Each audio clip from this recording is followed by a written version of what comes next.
Is Walt Disney giving up on Hulu, the streaming service? Under new ownership, the streaming service is taking a backseat to more promising businesses, like, of course, Disney Plus. Let's get into the article. This comes from Motley Fool, the Motley Fool, great website, finance website mostly. But they have some very accessible, well-written stories, and I definitely want you to check out this article with me. Before we get into the article, if you want to support my work, subscribe to the channel, click the bell for notifications. Also, check out collegeofthedead.com, where college costs you an arm and a leg. It's my ongoing series for zombie apocalypse college students. Very, very cool. Also, you can check out The Mermaids. It's an epic mermaid fantasy. It's Game of Thrones with mermaids. It's very cool. It's 48 pages, full color, coming out soon. Sign up at epicmermaids.com to find out when it's going to get released. Back to the article. There's no question that the whole health event has been a big boon for the video streaming industry. Obviously, video streaming has gone off the charts ever since people have been stuck at home. Subscription services like Netflix have surged, and third-party aggregators like Real Good have also reported a sharp jump in streaming time. The trend, now also HBO Max just launched May 27th. It's got more than 4 million subscribers already. Huge success story. That trend isn't a surprise given the stay-at-home mandates and madness advisories during the crisis. But one well-known streaming brand seems to be missing the party: Walt Disney's Hulu. Born as a joint venture of the major broadcasters, it has long lagged Netflix and Amazon Prime in subscribers, even though the service has a slate of strong content. It offers television programs straight from the broadcast networks and has taken home an Emmy Award for outstanding drama for The Handmaid's Tale, something Netflix has yet to accomplish. Isn't that amazing? Its longtime status as a joint venture made it something of a forgotten stepchild in the streaming industry, but that was supposed to change when Disney took majority control with Fox last year. Disney took majority control when it bought Fox for like $80 billion. And, you know, they've been in control. They were really interested in getting control of Hulu. Hulu was worth at the time, I think they estimated it to be like $15 or $20 billion. But what's happened since then? Former Disney CEO Bob Iger touted the potential of Hulu and planned to infuse it with new original programming and launch the service internationally.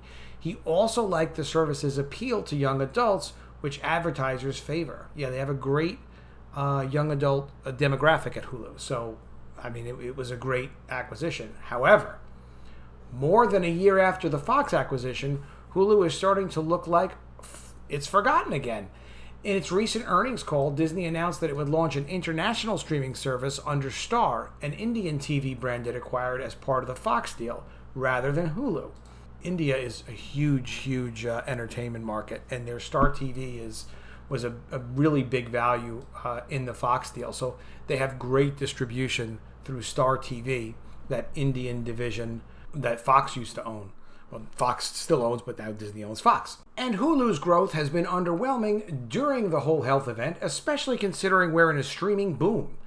The streaming service, which is only available in the US, added 5.1 million subscribers in the first half of the year, growing from 30.4 million to 35.5 million. That figure includes ad and ad-free tiers of Hulu, as well as subscribers to Disney's recently launched bundle of Disney Plus, ESPN Plus, and Hulu, and live TV packages that come with Hulu.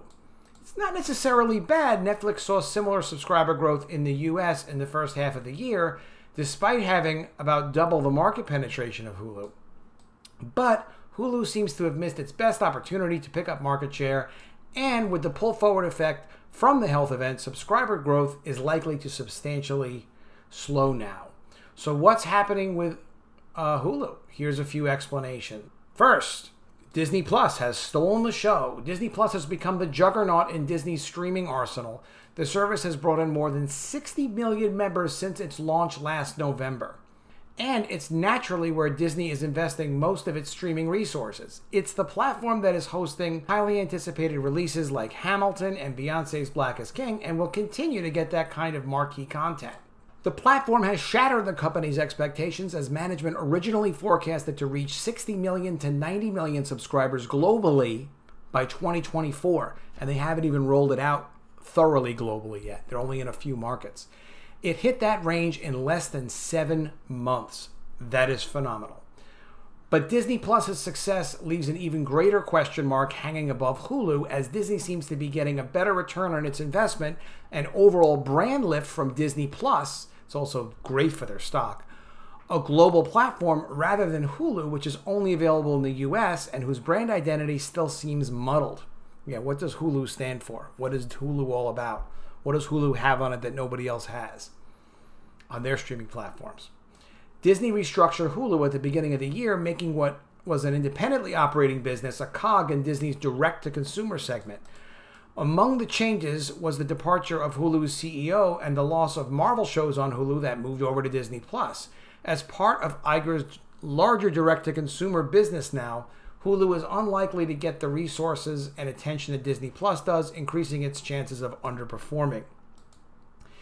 It will not play internationally. Earlier this year, Iger said that Hulu would likely launch internationally next year. However, with the plans to make Star its new international streaming service from Star TV in India, the prospect of Hulu going abroad now seems dubious. Launching 2 separate streaming services on top of Disney Plus, which is still expanding around the world, just doesn't make sense.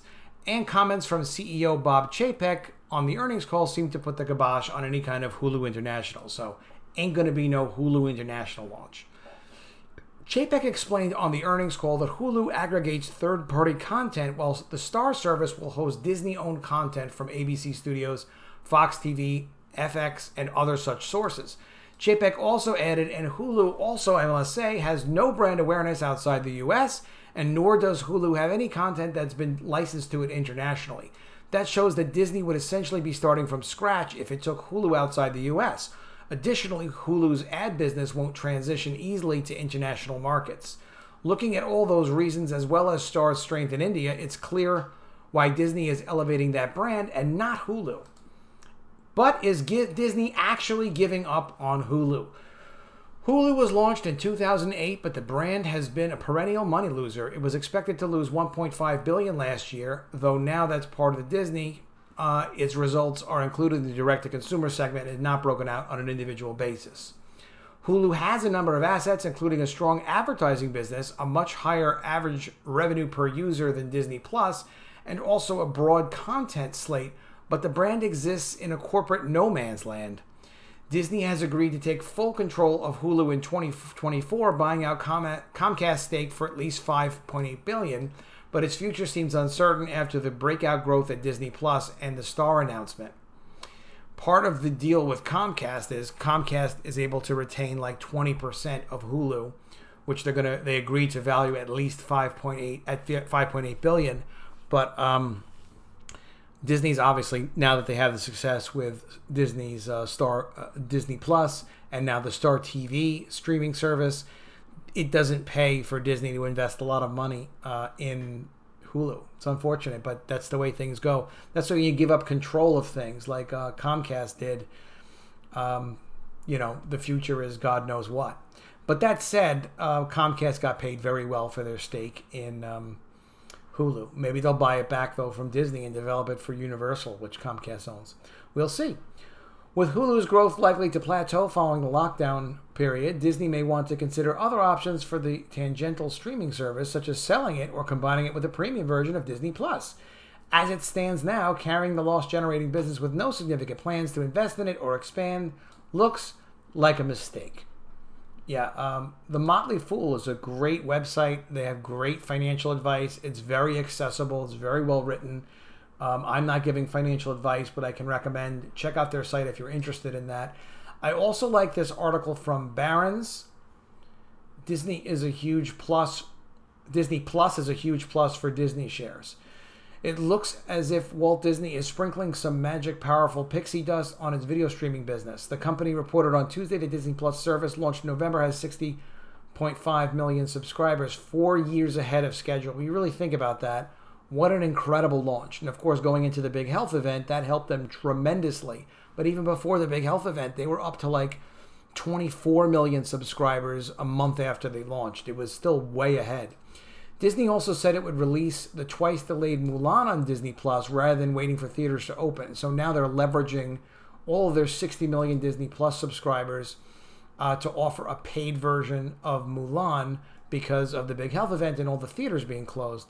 So that's interesting because it wasn't anticipated to be, especially not right away, this premium video on demand service, meaning they call it premium video on demand as opposed to streaming video on demand, because premium video on demand is a one-time transaction that you pay for a movie that is also currently in theaters. That's the definition of it.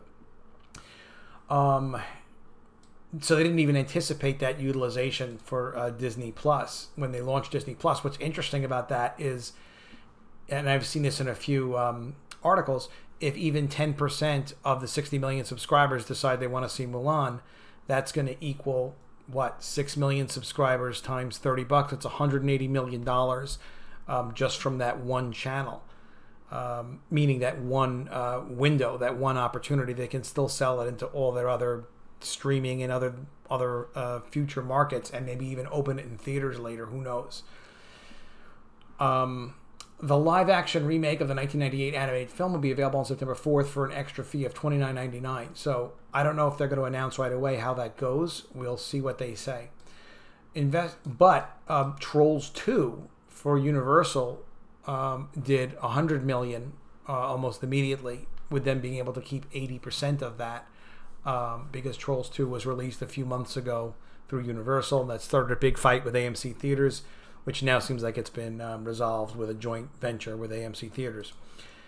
Back to the article. Investors leapt on their feet in applause, lifting Disney stock nearly 10% the next day, even though the news came amid the disclosure of 147% in quarterly earnings. Closed movie theaters, suspended sports seasons, and shuttered theme parks were among the health event-related factors to blame on the loss. So this is actually very interesting. So Disney's stock went up nearly 10% after they announced what they were doing with Mulan as premium video on demand, and they announced that they have 60.5 million subscribers on Disney Plus. And that's amazing because their stock hasn't been so high since February, since before the big health event. After announcing, hey, well, for the quarter, they lost $4.9 billion. So it's kind of amazing when you think about, like, wow, they really have... People see a lot of value in Disney Plus. That was the whole point of this article. Disney Plus is a huge plus for Disney shares. This website, Barron's, is a financial website that ties in with the weekly newspaper Barron's, in business forever. So it's another interesting website, especially for finance stuff.